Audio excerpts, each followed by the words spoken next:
Welcome to Fear Hustle Podcast. I'm Mike. And this is Orlando, and we're on episode 365, a themed episode.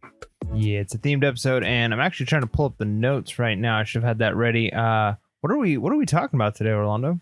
So this is kind of a different themed episode. I thought we would reflect on the keynotes of eBay Open that just happened this last week. And hopefully a lot of you are able to attend. If you weren't able to, you'll get some of the information that you missed, or you could actually go catch the replay. We wanted to share our thoughts on some of the items. Some are good. Some are, we'll find out. And also, we want to talk about the fall seller update. I know everyone loves listening about these things. It's kind of one of those things whenever eBay drops anything, it's like 90% of the time it's something that you don't want to hear. But sometimes there's like that 10% that's a good thing. And I know that sounds very pessimistic, but that's kind of how it's been lately, So eBay Open was a lot of fun. Now, we're not going to cover all of eBay Open, so hopefully everybody understands that. If you want to, you can go check out all the videos. This is actually going to be probably part one. It's not going to be a two-piece, but we're going to have probably on another update episode, I'm going to talk about some things I find, because there's all these like mini sessions that they really get into detail. There's like one they did on economics. They did one on AI. They had different smaller ones. So we don't have the time, even though we do have a longer podcast. We'd be here for hours if we went through all of them. So we're just going to cover the keynotes here today, and then talk about the fall seller update along with our hustles of the week. Nice. All right, cool. It sounds good, especially because I wasn't able to attend or watch any of the videos yet on the eBay Open. So I'll be I'll be learning some of the stuff here, which is one of the nice things about the podcast. Me being part-time, you being full-time, is you get to do that full-time research and then distill it down, just like our listeners get too, Yeah, and I appreciate that. When I wasn't full-time, I would always try to catch somebody on YouTube talking about it or so on, and I actually had to like get up early and like screen record some of this, and actually, I wanted to sleep, but I was like, I care about you guys. I'm gonna actually, put in some work here. And so I will say, let's just rip it off with the Band-Aid. eBay Open needs to be in person again. I know there's all these networking rooms, and I appreciate everybody that reached out to us while I was at eBay Open. They sent us messages. Hey, awesome, you guys are here. Appreciate you guys. So thank you, everyone that reached out to us. It would have been a lot cooler, though, if we could meet you in person, shake hands, hugs, whatever, and just, share, what you're up to and so on in person, because it's so impersonal. But without going too much into that, it was definitely an interesting eBay Open. I'll share some notes, and then, me and you will go back and forth on things. So the first keynote obviously was by Jamie Iannone, also known as Ferris Bueller. If you haven't caught that, I don't know if have you noticed didn't you know that Jamie played Ferris Bueller back in the day? Wait, for real? Just pull it up right now on your Google. Pull up Ferris Bueller and pull up Jamie Iannone. Anyways, while he does that, the one thing they started with was eBay is definitely shifting. And we've talked about this shift in the last few weeks. I want to see how long I can get this going on with Mike here. And so eBay used to be the place where like you could find almost anything and you can list it and there's buyers for it. And that's true. That is true. But that was before the time of an algorithm. That was before promoted ads. That was before stale listings. And so right now, eBay's push is this idea of an enthusiastic buyer. Sorry for the struggle, everyone. Enthusiastic buyer. And we've talked about this before. And basically, these are buyers that are 9 times more on average across other categories to buy things. They spend $2,000 to $3,000 a year. They're repeat buyers. eBay is more about hooking those buyers in than getting those buyers that just buy the one-off item. So do you see it, Mike? Did you look it up? So you're trying to say he looks like Matthew Broderick? Yes. Is that the point you're trying to make? Yeah, I guess I can kind of see it. On Instagram, I pulled part of the keynote, and then I added the part when Ferris faked that he was sick, and he's like, I got him. It was the worst acting performance of my career, and I actually got them to believe me.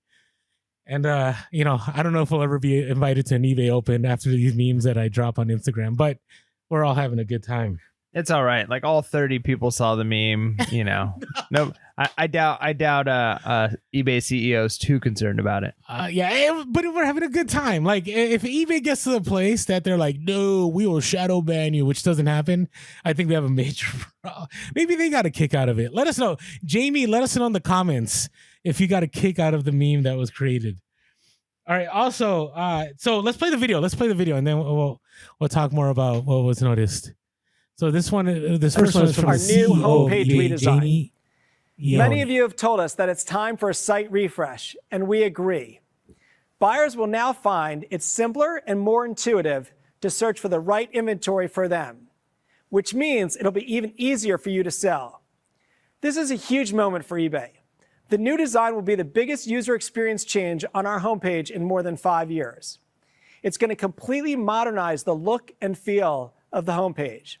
The redesign will also make the experience more interactive for your buyers, offering them new and more efficient ways for them to find the items they want and need. It's only been 20, 30 years. And we're improving customer communications too, because that's key to how we connect with you and your buyers. How many times have you gotten an email and felt like it wasn't that relevant to you? Well, we're changing that. Whenever we reach out, we should be telling you the right thing at the right time for exactly what you need. And we're doing the same thing for your buyers with more targeted emails so that they can more efficiently find your items and your stores. You've also told us that unpaid items are a real pain point for you. And since last year, we've continued to work on addressing this issue for you. Yeah. Well, as a result, we're one step closer to ensuring sellers never have unpaid items, starting with our best offer listings. Requiring that buyers provide a form of payment before placing an offer on best offers is now live for all buyers in the U.S. We're also testing these capabilities on auctions listings, and we're rolling out the solution for best offer globally. And we've simultaneously stepped up actions for non-paying buyers. We've seen a significant reduction in unpaid items so far this year, and we hope you're seeing the difference in your business. But we're not stopping there. We're continuing to work to solve this issue for you, our sellers. No. So I would say kind of just initial thoughts on that. The homepage redesign, I don't want to say like I'm ecstatic for, but it's a good thing. I've talked a lot over the last couple of years, probably the last 4 or 5 years, about the fact that eBay is it just feels old. It feels laggy. It doesn't feel like it's doing a good job of connecting with younger buyers. And even though a site refresh isn't going to be the panacea fix all for like connecting with the Gen Z, it at least is in some ways maybe a step in the right direction. So I'm not going to complain about that. But the way it was presented with the fixing the unpaid items, it's almost as if it's just this massive problem that like we're gonna, like when you hear politicians talk about like things that are like epic, big, worldwide scale issues that like maybe over the course of a lifetime we're gonna take steps to address and maybe we can fix. This is unpaid items. Like it should take this year. We're gonna fix unpaid items. Done. Right. And I get they're trying to roll things out slowly. So I'm happy that the best offers now, you're not going to be able to get an unpaid on best offers if they've actually rolled that out effectively. We've already seen that with some of the offers that come in. It'll tell you, hey, this customer's already provided a payment. You'll get paid as soon as you accept. So if that is now universal across the board on offers, I'll take it. But it just still seems like, come on, just roll it out. Maybe I don't want to talk too much, but I'm thinking like I guess I can see some issues with the auction, but yeah, if it's a buy it now, it should just be it shouldn't even be an issue at all. The comment section when he was saying that at eBay Open was wild, man. Like people are not happy. You could actually take that speech, and maybe we should, because I have the other speech because I actually dropped it on Instagram the night before eBay Open, and it's almost the same speech. It's like, we've heard you, we've listened to you, we're working on it. Maybe he even said we're one step closer. I don't know. But it's one of those, like, I'm just at a loss. To me, when I was in leadership and I said, hey, we're going to resolve something, and I put myself on a deadline. If I didn't meet that deadline, I would have definitely addressed how, obviously I didn't meet the deadline. There was no discussion of that. I was just kind of like, hey, here's something new. It's actually in the fall seller update that they're working on it. So they spent the time to write that we're working on it. Now, I am impressed. I'm not impressed. I'm excited a little bit about the redesign of the website. I don't know what that would look like. I think it would be great. It'd be awesome if there were no more dead links that, sometimes you go into like business policies and it's like you take a time traveling machine to a web page from like 1998. And you're like, how has no one seen this? Like, why is this still here? So that was good. But I don't know if you caught that. He didn't say too much about the social. Did you catch that part? The social? What do you mean? He said they're going to be more seller social centric. And he didn't exactly say, but I think I know what he meant. I was going to share that. What do you think he means? So we got this email, and it was supposed to be like secret email, because we're Pure the Podcast. And so it said, "Hi sellers, we are thrilled to share some exciting news with you before anyone else. We are officially launching our new Instagram handle, eBay for Sellers. The eBay for Sellers handle will be shared with sellers at the eBay Open Studio." So it already passed on September 26 and 27. Please refrain from sharing this information publicly until it is officially launched. And so it's going to be a seller-centric platform. So basically, it's going to be like eBay for Business, I'm guessing, like what was on Facebook, but now it's on Instagram. I guess this is where you can go and ask questions and bring things up. Well, that sounds very hip. It sounds like, have you, okay, I'm being really mean here. Yeah. Have you ever seen the TV show it's a movie series. I can't remember if it's a movie or a series. It might be a series called Sixth Grade. No. I think it's called Sixth Grade. It might be called Eighth Grade. Anyways, it's one of those middle school years. The concept is it's a story of like a kid in middle school and like in modern times, like what it's like. And it was actually really well done and kind of eye-opening in the sense of like these kids are growing up with like Snapchat, like the things we can't even fathom. Even like high school kids in the show are like, can you believe it? This kid, like, they've had a Snapchat since they were like 7. Like, I didn't get mine until I was 15. And so like just thinking about how people are different. Well, anyways, in that show, there was a part where the principal of the school is standing in the cafeteria and he's like, "Hey guys," and he's like trying to like seem super hip and cool, and he dabs. He like does the like dab thing, and all the it's like crickets, like nobody thinks it's cool, and it's like just super cringe. That's almost like what I feel like when corporations are like this, are like, "And now we're going to be super hip and trendy and check out our new Insta handle," and it's like, look, I don't know if you're doing what you think you're doing, but well, that would have been cool in like 2011. You know what I mean? Like my son the other day, he came across an Instagram page that had pictures of me at like Catalina Island back in 2011, right? And I remember at that time it was like, "Oh, we're so cool, we're so edgy," but this is 2023, and it's like we're now on Instagram. And so I totally, I get that. Now I'm on their page. I mean, it's right here. It'll be interesting. I mean, they're tagging people like when they post on eBay. So we'll see how it goes. I mean, to me, I think it's a good thing. If maybe a decade late, but it doesn't hurt, to have another way to get a hold of eBay, or for eBay to know to be more in tune with sellers. It's interesting that they chose Instagram because TikTok's right pretty popular right now, and there's a huge, a lot of people have huge followings on TikTok. Facebook actually has a huge following, and X not so much, but that they chose Instagram. So I don't know. We'll see how that goes. So, but anyways, that was that part. I'm trying to look if there's anything else. He just kept, the CEO, he would go on and talk about, how they're trying to reach into the enthusiastic buyers and government advocacy. So it wasn't really, I would say technical heavy. Like here are some tools, but I think that was meant for other keynotes or other speakers. So let's go to this next one. I think this next one will be interesting. Look, real quick. Here's that scene from that show from eighth grade. It's called Eighth Grade. But it's like just the awkwardness of like, look how cool and trendy that's what I felt that was. Yeah. Without being too mean. There we go. I get it. I get it. So anyways, if you're listening on the podcast and you're wondering what's going on, check out the YouTube. Come on over, hit like and subscribe. This is one where we actually have some clips. Obviously the audio will be there, but it's also nice to be able to see things as well. All right, you said the next clip. Yes. So this next clip comes from the eBay SVP of Global Market. Oh no, that's not Jordan Sweetum. This comes from VP of Seller Experience. Jado, I just messed up her name. I think it's Zhang. My apologies, but go ahead, play the clip.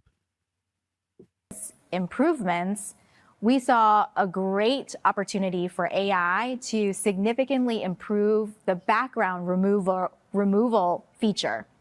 We know the old background removal tool didn't quite hit the mark when it came to quality. So our AI engineers created a significantly better algorithm. And starting this quarter, you'll be able to use a more seamless and improved background removal tool. The results speak for themselves. So if you've used it before and didn't like the results, definitely try our AI-enhanced background removal 2.0. Remember how stoked we were when they first showed us? So and it was kind of cool because we got to see it before it was like fully released, and at that point, I mean, if you remember, I felt like I was kind of cutting edge on the podcast because I was talking about remove.bg, I think was the website. Yes, I remember that. And it was a very slow, clunky process, but man, it was an efficient way on a browser to, not efficient, it was a way. Back before there was a lot of really easy ways of doing it, and then apps came out and stuff. But anyways, we were at the eBay Open back in, what was that, 2019? 19, yep. 2019. We were hanging out with the VP, Harry Temkin, talking shop. Pat you on the back there. Good job, Orlando. But anyways, they showed us the tool before it like really was even out, and it was pretty good. Like, now here's what I noticed though. It was almost just like they show there. That's a good picture. That one in the middle of like how it used to be. Anything that was like in like shadows and stuff that was like in the handles, definitely, even and especially if you were trying to use a photo box. A lot of times I take a lot of my pictures in a photo box, and because you're going to get better lighting and other things like that. But because the white background, if they had any white on the item, it just didn't do a very good job of removing the background. And you try and like then manually erase parts, and then it erased too much. And so, yeah, it definitely was clunky. Some items it worked flawlessly, others it did not. So I'm interested in trying the new 2.0. I'm glad they've kind of gotten with the times because, yeah, since 2019, you're talking 4 years have passed. Like, it's a world of difference in technology. I would hope that the background removal technology has gotten more efficient since then. It was interesting because I posted something on Instagram and a lot of people were just going off on eBay like it's terrible, it's horrible, and I'm like, wait, we're not at 2.0 yet. It was interesting because remember, it was only like the first picture you were able to do that in the beginning. Now you could do it through all of them, and I hope. And now you can do it after the fact too. Now you could do it after the fact, but I wish, I'm hoping, and if eBay, if you're listening, it'd be great if you could somehow. You know how you do end and sell similar? Like when you do that process, you could be like remove background from all the pictures. Yeah, right? But you gotta be, I mean, maybe if it is flawless, then sure. The problem though is, again, I did that when I did my big end and sell similar for a lot of my items. And I was going back through and I was manually removing backgrounds, and maybe 3 or 4 out of every 10 you would do, it'd be like, oh, that's really bad. Like I'd rather stick with the original picture than this removed background because it didn't do a very clean job of cutting out the background. And so, yeah, if you just did like auto and then it just goes through, and then it's not going to save a backup of the original. They can't hold two pictures and that's on the there. problem. So, for example, I had posted that I still use PhotoRoom, and somehow PhotoRoom it just showed up and goes, "Oh, hey," and I'm like, "Hey, thanks, guys. You should sponsor us again, PhotoRoom, because PhotoRoom, whatever is going on with PhotoRoom, eBay needs to just buy PhotoRoom, because PhotoRoom, I can do 250 pictures at one time in a batch." and it'll take probably 5 to 8 minutes, but it will remove the background on pretty much 95% of them without any problems. There's a couple that I need to correct, but you can correct it. And the correction is really easy. You can do like a pinch zoom. You can do all these things. And so I'm hoping that this is just as efficient. And that's my problem. When the first background removal came out with eBay, like we were blown away because it was really cool, right? We went from remove.bg to that. There was no photo room, right? So we're like, cool, we could do it in an app. And then once photo room came out, everybody's like, we're just going to use photo room. At least I was, and I haven't looked back. And it's $70 a month, but the time I save, because on eBay, you have to go to each one and it doesn't work well. Like all the time you lose. So I'm hoping 2.0, I'm excited. I think there's potential in all being correct. It'd be kind of nice where, I take pictures and I upload them to eBay. And then once they get in eBay, it removes it all at one time. That would be awesome. Because right now I take pictures, I go to photo room, I remove the background, I upload to Dropbox, and then I put it on eBay. Yeah, that's way too much work. But the other thing though too is it removes the competitive advantage. Like I spent more time, just like you're saying, like doing that, uploading to a Dropbox, and then that's too many steps. However, if our competitors aren't willing to take those kinds of steps, you stand out. But if it's just part of the system where it's just kind of cake built into the cake, where it's anybody, like any average Joe, lists something on eBay and they're basically gonna have perfect pictures, there goes that competitive advantage you had. So then you got to find another way to be even more standout. Maybe it's remove the background, and I know you used to be like only white background, but then maybe it's does your background have some kind of decoration, which I know photo room, so I'm glad you brought that up. So then there's other things of like, okay, how do I stand out? And so that's fine. I mean, as good resellers, we're always trying to find a way to get that competitive advantage. However, anytime something comes out that makes everybody's life easier, it also took away the fact that if you were willing to work a little bit harder than anybody else, it was you stood out. No, agreed. Now, I'm glad you brought that up because I almost forgot. So the chief product officer, Eddie Garcia, during his keynote brought up some interesting things. So now with shoes, I think we already knew this. There's 3D rendering for sneakers. And then AI background, not only removal, but you can change the background based on the item. And they actually said, obviously, a purse will look better on a glass table than it would if it was just with a white background. Or so-and-so item looks better with this background. So they're kind of going the photo room route. They're not only doing just white background, they're now going to allow you to change the background completely so it fits better with the item that you're selling. Does that make sense? Yeah, of course. And then on top of that, if you sell clothing, now they will have models that can model your clothing with AI. So, for example, they choose your clothing item, and then they look, there's a list, and, I guess the different body types, and maybe, melatonin and whatever your race. And then you can choose, and you can see how items would look on you based on if that person fits your body type and who you are. I think that'll be interesting. Yeah, again, it's one of those things where I feel like when those stuff first roll out, it's probably going to be cheesy and not really work great. I mean, like, think about... Like some guy's sleeve is going to be super stiff on their arm.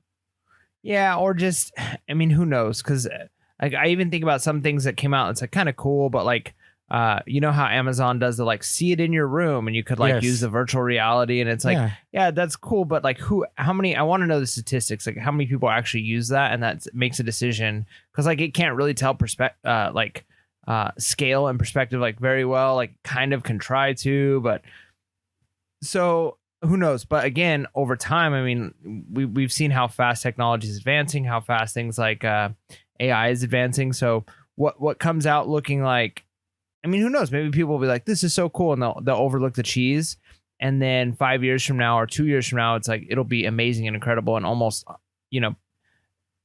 inability to tell the difference between what's real and what's been computer generated. Because you know how like if you watch a movie from 10 years ago, you're like, ugh, like those graphics, like it looks so bad. But like when you watched it, then you were like, it's so real. I just hope I hope it's real to life, because I know when I put certain shirts, I look like a sack of potatoes. So I'm hoping, I'm just being real. So I'm hoping if like you're a big dude that wears like a 2XL or a 3XL and you choose the large, it'll actually show it on a big dude that the buttons are about to assassinate someone. Do you get what I'm saying? Well, like, I hope it's real. You see what I'm stuttering over here. So I think that in order to have it actually accurate for that, your measurements are gonna have to be very precise. So that might actually add more burden to resellers, because the distance across the chest, the distance at the waistline, the distance down at the bottom of the shirt, the actual collar, like every single measurement is going to have to be more precise if you're going to be able to upload your exact body measurements, as it were. Because you can look like an extra large person not every extra large person is built the same. That is true. Yeah. So again, like if they want to make it really realistic for things like that, like what would it look like on you? I mean, they have I don't know how cool it is and how good it is, but they have like suits that you can wear that have like the squares on them. Like, so what should be like a regular, like 1 inch by 1 inch square, however big the squares are, but it's a stretchy suit. So it'll like actually like pull at the different curves of your body. What? They can take a picture of it and like picture like you turn around and it can actually measure precisely like every inch of your body based off of just that, and that's the way some people are tracking their body fat loss and stuff like that, is they can see, has this square inch down at my waist like stretched or like reduced at a certain point. So with that kind of technology, like if it's like, hey, you just wear this like random t-shirt that's like tight on you, you take a picture of yourself wearing it, upload it to the AI, and now you have like a permanent, like this, they can make an AI rendering of you and what clothes would look like. They could do that. I'm sure we're not that far away from that. However, again, I think the burden of resellers is going to go up, because you're going to have very precise measurements in order to get an accurate picture. Otherwise, somebody's going to get it. Imagine the customer complaints if they're used to seeing things on a model that looks just like them. That's what I mean. And then they get it and they're like, oh, it actually doesn't quite fit the way it looked on that model version of me.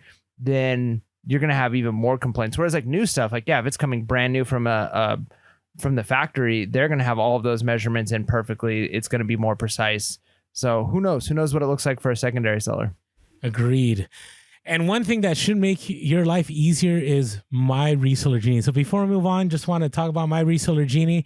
I firsthand have been using My Reseller Genie this last year, and it was really easy to go to my tax person last week and go, here's my cost of goods, here's my shipping, here's how much I spent on returns and so on. Because My Reseller Genie, if you haven't been doing bookkeeping, it'll very easily import all your stuff from the previous year, help you on your taxes. It'll help you come up with a profit loss summary. That was one thing. There was something, I was trying to apply for something, and they wanted a quarterly profit loss. And all I had to do is go to My Reseller Genie, go to the report, give me first quarter profit loss, and boom. It was right there. So if you haven't checked out My Reseller Genie, go to the link below and use our code Pure Hustle, and you'll get 15% off the first month. Go sign up for My Reseller Genie, link below, 15% off the first month with our code Pure Hustle. All right, hey, before we're gonna eventually get the hustle, we got one more keynote video, and I just want to do some final discussion of eBay Open. So this last one is I just wanted to share this one because it pretty much tells us the direction that eBay is going. So let's roll that clip. And this is the future of e-commerce for enthusiasts. Somebody important. As a seller, you might be thinking to yourself, why enthusiasts? Why is eBay focusing on this audience? How does that help me? Enthusiast customers, buyers, and sellers are at the center of our flywheel. Our enthusiast buyers are passionate collectors, hobbyists, category experts, value seekers. They are looking to eBay to enable their passions, help them find the things that they can't find anywhere else, the things they love. While we are serving enthusiasts broadly, we also track a specific set to measure success. We define enthusiast buyers as those with at least 6 purchase days per year and annual spend of $800 or more. In Q2, of our 132 million active buyers, we had 16 million enthusiast buyers. They contributed roughly 70% of GMV on eBay. Wow, that's a small Over percentage 90% making a big difference. of our enthusiasts shop in focus categories. As we continue to grow, we expect to attract more enthusiast buyers to the platform. We also have the benefit of cross-category shopping. When a buyer shops in their favorite category, they go on to discover we have so much more to offer them. The average enthusiast shops frequently in their primary category, but the huge and unique benefit of eBay is that they spend even more outside of their favorite category. We feel really good about our strategy to prioritize enthusiast buyers, making sure that we have the inventory that they're looking for, giving them the experiences that they need, the trusted environment that they need. And we're confident that this is the right strategy to drive. And there you have it. Thoughts, Mike? I mean, the data speak for themselves, right? I mean, like, you got a handful of people, and obviously 16 million is more than a handful, but percentage wise, what does that end up being? A little bit more than 10% of what they said their total buyers were, somewhere around there. They say, what was it, 120 million? What did they say? They said, I'm just going with the number. Yeah, they have 16 million on there, but that 16 million is making up 70% of their GMV. Sure. Yeah. And that's what I'm saying. It's like a smallish percentage of their total buyers, at least I think, unless I missed that number of their total people buying on the site. But yeah, that 16 million people are making up 70%. So again, what is an enthusiast? I would imagine these are probably people in very specific categories: comic books, baseball cards, shoes, video games. Games. I'm assuming also with you figure their focus on like auto or like the car stuff, all their commercials, there's probably like car enthusiasts as well. I just wonder though, because their metrics specifically say $800 a year and 6 purchase days. So that's what they're referring to as an enthusiast, which it makes sense. But what if it's just like people who are just, that's where they go to buy their stuff because they know they can get it just as cheaper than they can on Amazon, right? There's some people who are like that. They're buying new stuff. They're not necessarily like a collector. They spend $800 a year. Are they an enthusiast even if they're just buying like random household stuff? I think it just depends on the frequency. According to what I hear is, that they fit that criteria, right? The criteria is they at least spend $800. There was another one that said that in certain categories, some of them spend $2,000 to $3,000. So I believe the 800 is on average. And what I did like was it says that they buy across other categories. And I think that's a win. I think that's a good thing. I have noticed myself that I have a lot of repeat buyers in the last 3-4 months. And I think that's twofold. I think one of it is eBay is pushing that. I think eBay, if you've already made, let's say, with my manga, right? Which, I've been selling a lot of manga lately and I've had a lot of repeat buyers. And so I believe that eBay, whenever they're searching stuff, obviously I think my items will end up priority on the search because they've already bought from me. That's just my thoughts. And so my expectation for eBay is, we talked about this before, how stores are very important for eBay now. They're always encouraging people to have their own eBay store. They're encouraging people to use coupons, newsletters, markdown sales. It's very different than before, where you could be like this anonymous seller, lives out, in the woods, never has to show their face. I remember going to some eBay pages and they had like their cat as their profile on eBay and all that stuff. And now they're encouraging buyers to be in community with the buyers, be in community with the other sellers. And so I definitely think that's the direction that eBay is going. So I encourage people to get more sales, definitely foster those relationships. I think there's 2 ways to do that. One is you're going to have to niche down. And I'm not saying don't be an everything seller. I'm still an everything seller, but I'm not really an everything seller. When I'm outsourcing now, I hardly pick up clothing unless it's really valuable. Right now, I'm picking up vintage toys, vintage video games. I used to be huge on shoes. I was looking at my bins the other day. I have like 40 bins of shoes. And I would say probably a quarter of those are almost empty and haven't been refilled because I'm just not sourcing shoes anymore. But I definitely, when I look at people that are buying stuff from me, it's a lot of the same people over and over again. And I do think that works to your benefit, because it's better to have the consistent buyer than have the one-off that you're hoping that somebody shows up. Yeah, I mean, I don't know. I mean, I think you're right. If you can niche down, I think that's probably good in a lot of ways. I think if you're lucky enough, like, okay, for instance, your manga, when you buy a whole bunch from one collector, there's a good chance that the other collectors have similar tastes, right? So if they're into manga A, collectors who collect manga A probably also collect manga B, right? Like just like on Amazon where it's like people also buy. So you probably are more likely to find repeat buyers. Now, if you just go out and find more manga, let's say you get another manga sale, you might be tapping into an entirely different group of enthusiasts, and your repeat buyers from your last sale will be like, okay, yeah, but where's that manga A again? You're like, well, I haven't found any more of that. That's what they're after. So I think, yeah, in some of your categories where like you found like specific sizes of a certain brand of shirt that people are after, yeah, you're going to get repeat buyers. But I think it's hard unless you're like, I am a Pokemon card seller, or I am a sneakerhead, or I am like, if you're in one of those categories, you're more likely, I think, to get repeat buyers. But if you're just like sourcing at thrift stores and garage sales and stuff like that, you might get repeat buyers of, you know, one haul, or maybe you get lucky and get another haul that's similar. But unless you're picking up that exact same stuff, I don't know. No, I see. I still think if you have the right stuff, people are going to find it.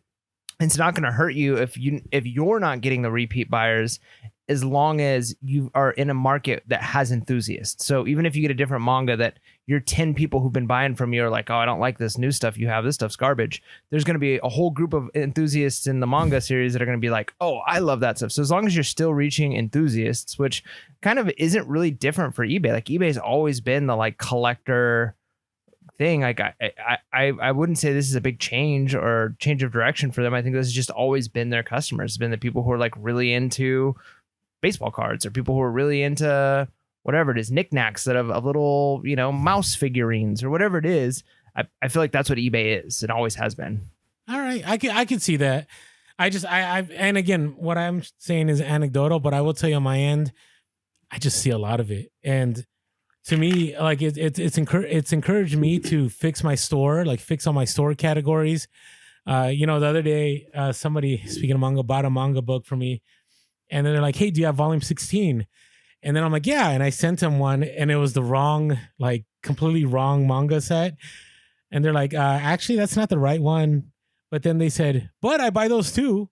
Right. And so I think that it does help to be in that region. I still think there's safety in being an everything seller, in the fact that if one market goes down, you still have the other market. Like, thank goodness I've stopped trying to sell Hawaiian shirts, because Hawaiian shirts have been dead for me for a long time.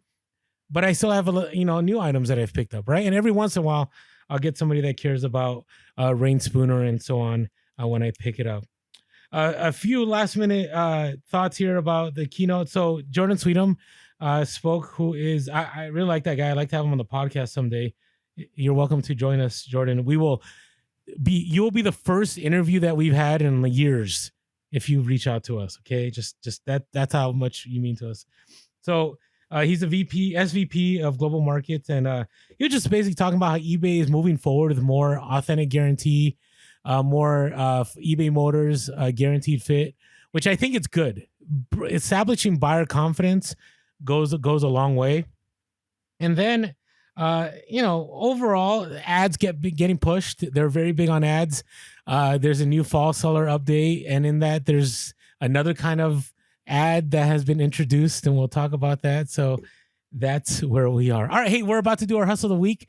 If you want to check out the rest of eBay Open, I think you can catch the replay by going to, I believe, the eBay for Business podcast, or maybe you could just DM the eBay for Sellers on Instagram and ask them, where can I catch all the new data, and let them know Pure Hustle Podcast sent you and that they want to be back on the podcast. And because we haven't been on the podcast in a minute. So yeah. Send it to the new handle they have, but don't send the principal dab meme with it when you say Pure Hustle Podcast sent you.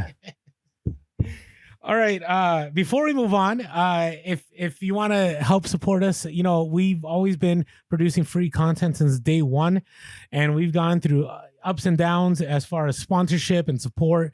But what's always been constant in the last 2 years since we started it has been people helping us out via Patreon.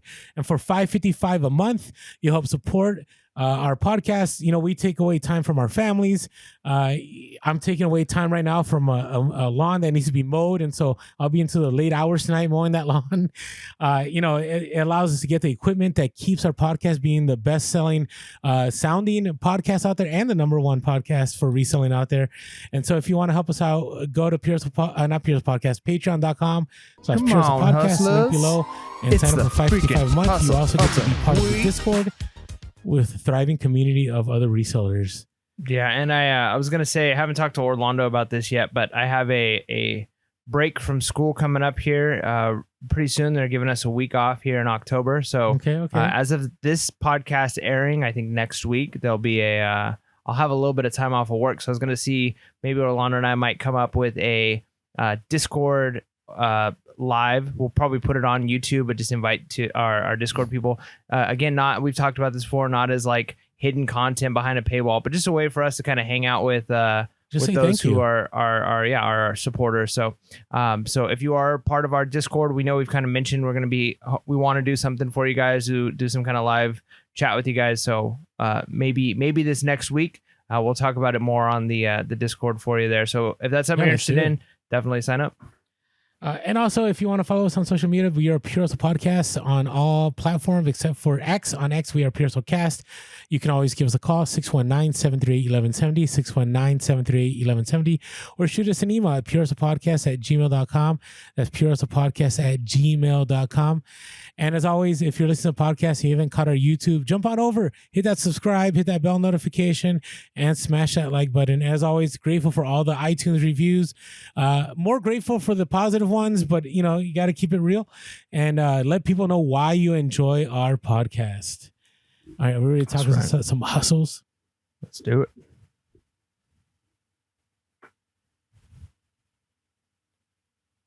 Yeah, hustle of the week. And our first hustle of the week is an email from the Rocky Mountain Picker. Oh man, this is pretty cool. All right, here we go. Hello, my name is Juno and I'm from Colorado. My hustle of the week was in a bulk buy I received at a church sale. I was the first one there and found a big bundle of video game stuff for $30. Many decent items that altogether should conservatively bring in $150 to $200. But the main fight in the lot was a Mega Man 7 on the Super Nintendo. This sold for $299 individually. I've been listening to the show for about a year, and you have kept me motivated, and I actually started filming my buys and have a channel on YouTube called The Rocky Mountain Picker. Thank you for everything you do. I have pictures attached. Thank you, The Rocky Mountain Picker. Man, that is awesome. I love that. One, I love you've been listening for a long time. Two, I love that you got your own channel going. That's awesome. And man, those church sales can be like because they're when we talk about like places like pricing to move items, sometimes the start of a church sale, they might be trying to get too much money for stuff, but they're trying to get rid of all of it. All of it's been donated. They're not trying to hold on to it for next year's sale, right? Like they want this stuff done and move through. They got it all. They want it. So you can really score some great deals at church sales. And man, to go from $30 to a bunch of stuff, you'll probably make $150 to $200 plus one game for $299. Man, if you can 10x on one item, plus you still got a bunch of other profitable items in there, that's gold. Yeah, nice work, Juno. And Mega Man 7 is a great game, by the way. All the Mega Man. Did you ever play Mega Man, or are you too young? I played a little bit on the there's a couple on the N64 versions of it. I think I played, but no, I didn't play it very often. Oh, that was the game up there. Like it should be honored as much as Zelda and Mario Brothers. But you've lost your mind. That's just my thoughts. So let us know in the comments. Is Orlando crazy?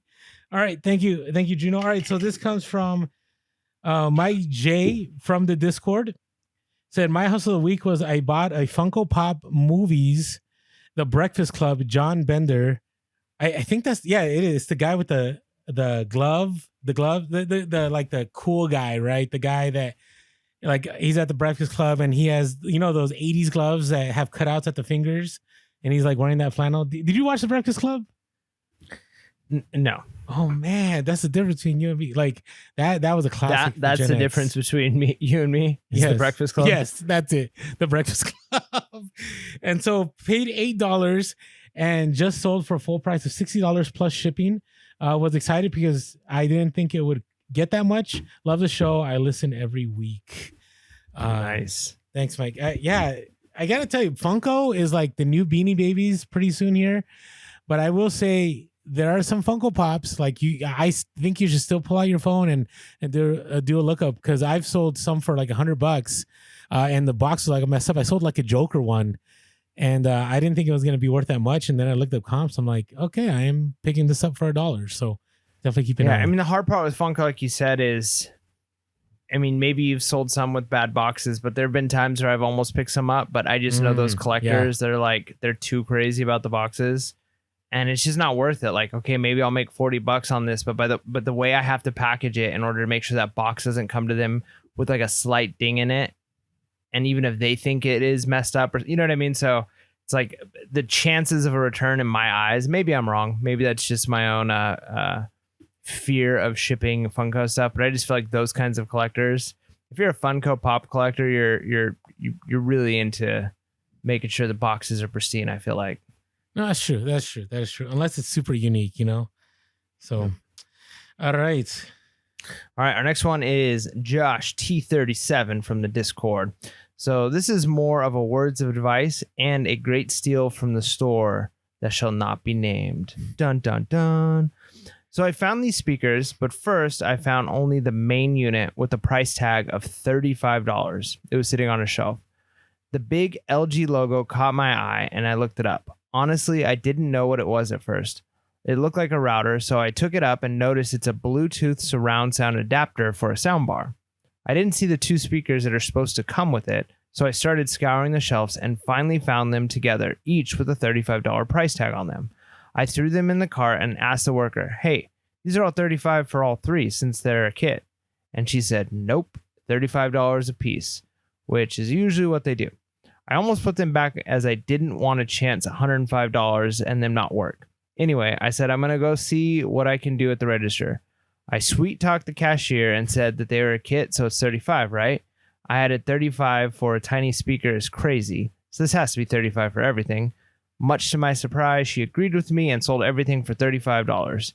I only listed them, but have an amazing STR and sold comps for $150 to $200 used. Sold for an offer of $179 plus shipping. I was happy with my persistence and just thought that I would share my story. That's fantastic. And, you know, it's one of those things where you're probably not wrong. Like, maybe some person thinks like, oh, no, it's $35 a piece. And then, but in my mind, I would think the same thing you're thinking is like, these go together. Like, you can't separate these things. It's like, if it's like, here's the pot and then here's the pot lid.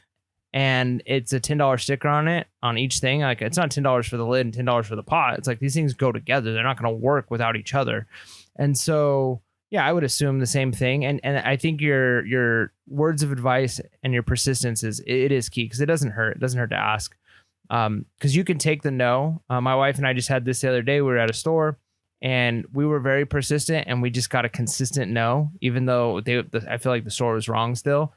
But it didn't hurt. Like we talked to like 3 or 4 people. We weren't Karens about it, but it was one of those things where it's like, it doesn't hurt to ask again and say like, hey, are you sure? Like, can I talk to somebody about this? Because I think, and sometimes it works and sometimes it doesn't. But at the end of the day, you're not going to know unless you try. So great job, Josh. I think that's fantastic. And you're right. If you would have paid $105 for all that, it wouldn't be a hustle of the week. It would be, you're hoping it works and maybe you made a little bit of money. So the fact that you paid $35, that makes it worth it for sure. Yeah, nice work there. You have a hustle of the week, Mike? I do. So a while back, I bought a bunch of comic books, and I bought this box of comic books for, I want to say it was $10. It wasn't a lot of money, and I usually don't buy a lot of comic books unless I know what's in there. But it was cool because there was a lot of really unique one-offs. And what I mean is like Marvel and I know Marvel does this a lot. And there's some other Vertigo in there. They'll do like a series of comics. It's only like 4 or 5 or maybe 10 of them. So it's like 1 of 4, 2 of 4. And there were a lot of really cool ones. So I love the Ender's Game series, and they actually had like Ender's Game, Ender's Shadow, Ender in Exile. They had like, because of the Ender's Game book series, there's like 6 of them on each direction. So it goes down the Ender's Game series and then the Ender's Shadow series, and they get really unique. Speaker for the Dead. There's all these different ones.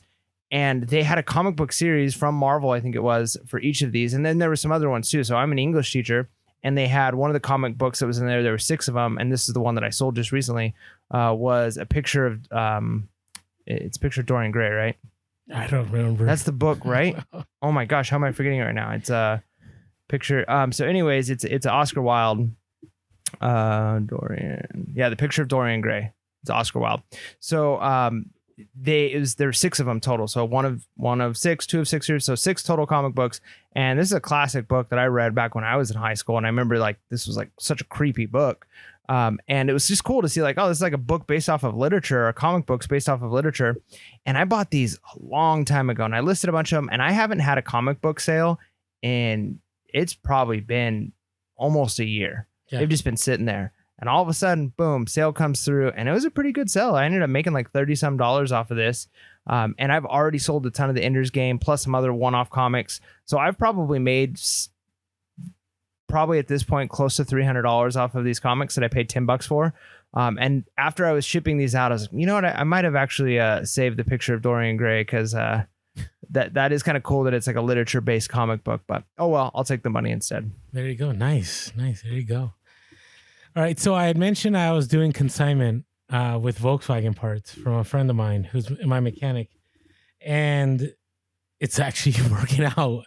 Well, this is a first sale, but it's a big sale because, you know, on consignment, the only thing that you're spending is your time, right? So he had these Volkswagen engine cases. I don't know much about Volkswagen or vehicles, or, you know, I'm just not that guy. And it was interesting because I got this message and somebody said, do you know the machining specs? Line bore, cam, cylinder, jug size? And I'm like, yeah, I don't. Like, so I texted my friend and I'm like, hey man, do you have the answers for any of these? Because I don't know what to say. And then he texted me back hours later, but right before he texted me, somebody paid full price. And so I sold a Volkswagen engine case for $499.99. plus shipping. So the deal was 50-50. So overall, when fees and everything will be taken out, I'm probably going to walk away with like $190. And, you know, it took me probably 5 to 8 minutes to take pictures and list. The packing took me about 35 minutes. But to make $190 in 38 minutes, and it didn't cost me anything, I count that as a hustle of the week, you know? So I have like 5 others I'll be listing here soon. So it's going to be, I hope this just keeps happening. Like, I hope he just says like, hey, here's some more parts. Yeah. I mean, when you get deals like that, man, that's the way to do it, especially parts, car parts. Talk about enthusiasts, man. Those are VW people who will spend just, not just VW, just any kind of cars in general that people work on. Any kind of, VWs for sure, bugs and stuff like that. But just any cars. My brother-in-law is super into building cars, and I don't even want to think about how much money him and his friends that are into that have put into the cars they have, right? And it's their hobby, it's their passion, it's what they do. But yeah, it's like every time I come over, it's like new boxes of stuff, and the cars are done, they're ready to go, and then they're still adding and changing and replacing parts. So it's one of those enthusiast hobbies where they're always spending for sure. So if you can get into the car market, man, you're golden. Yeah. So let's see how this goes. But you know, again, nice profit. Zero. I mean, the only risk is, right, I get a return or something, but I think I'm good. And the thing was, like, this is the kind of guy that he does quality work and he does quality machining. So any items I do get, like, they're going to be quality items that people are going to want. So it's good. All right. Hey, before we move on, real quick to the eBay fall seller update, another quality item that you should pick up if you haven't yet is American Bubble Boy. I just keep ordering. The thing is, now that I don't sell as many clothes, I need more bubble wrap. but it's consistently here.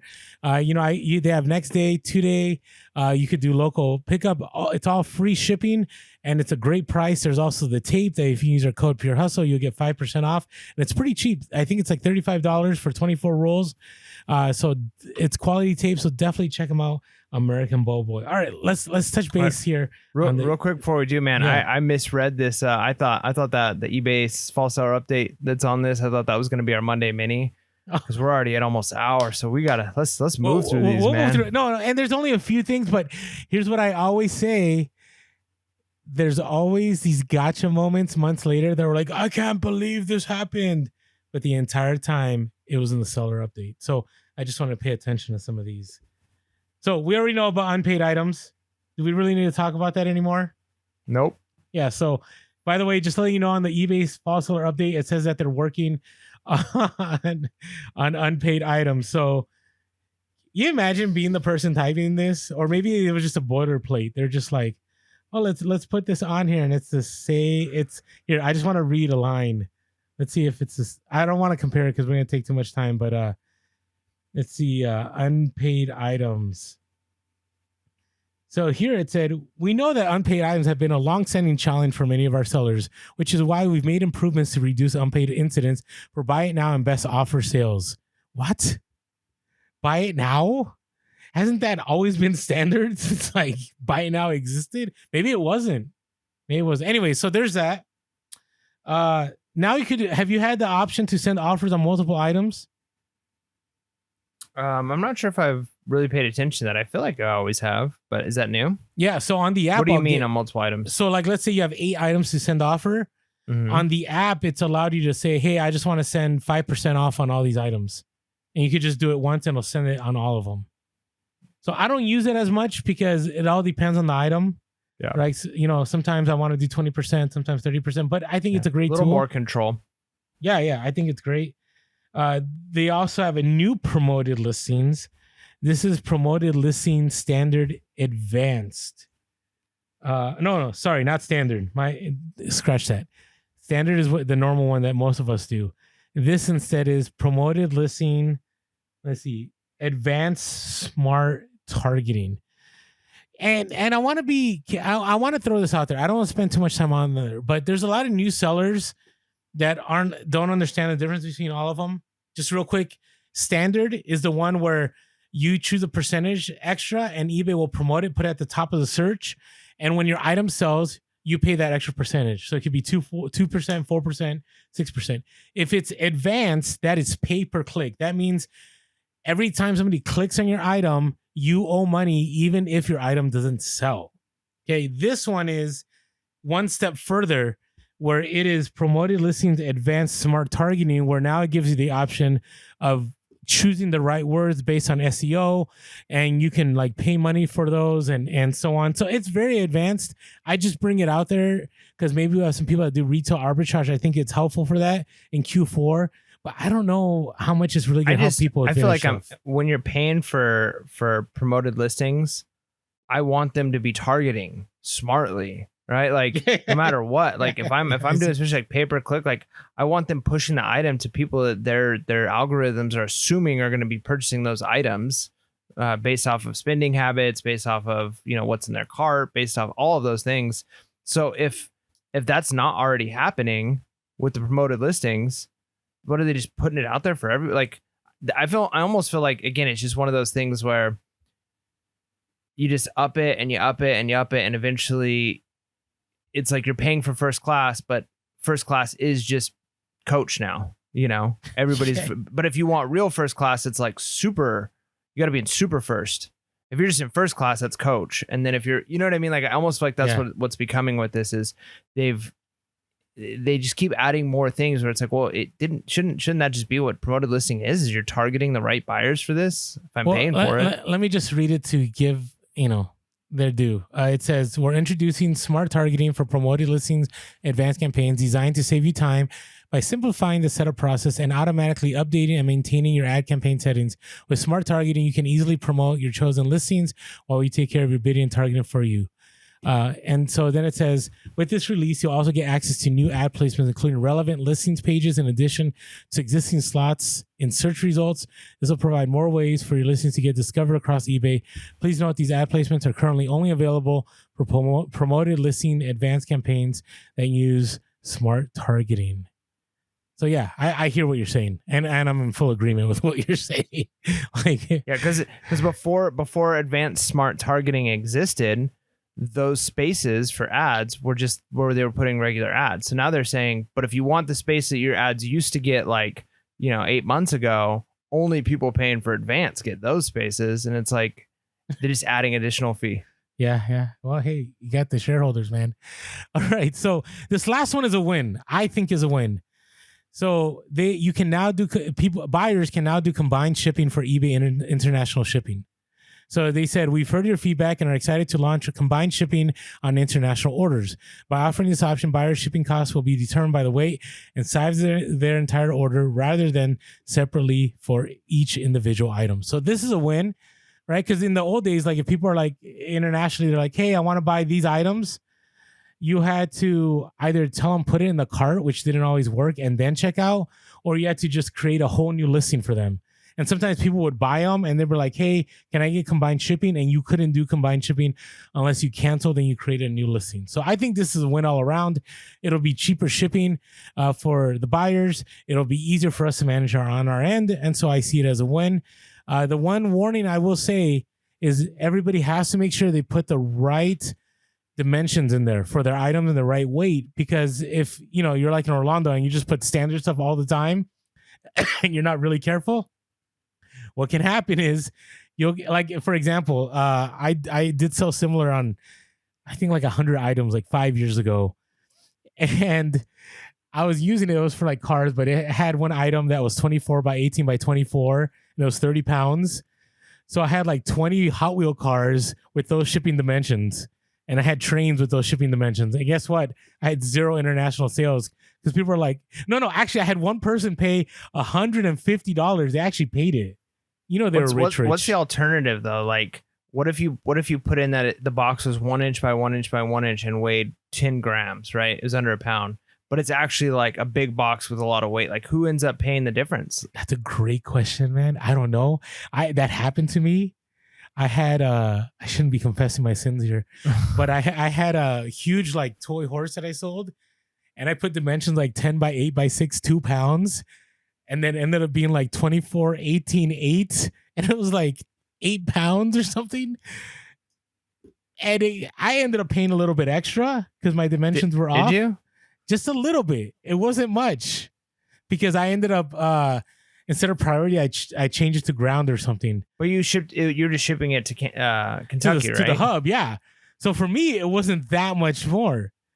But who paid the difference? Once they got it there, and they're like, "Oh, this item actually is going to cost an extra $250 to send to, who ate the cost? Turkey or wherever it was going." I didn't say. I just shipped it out. I got great feedback from the buyer. Maybe eBay's dang it. I know.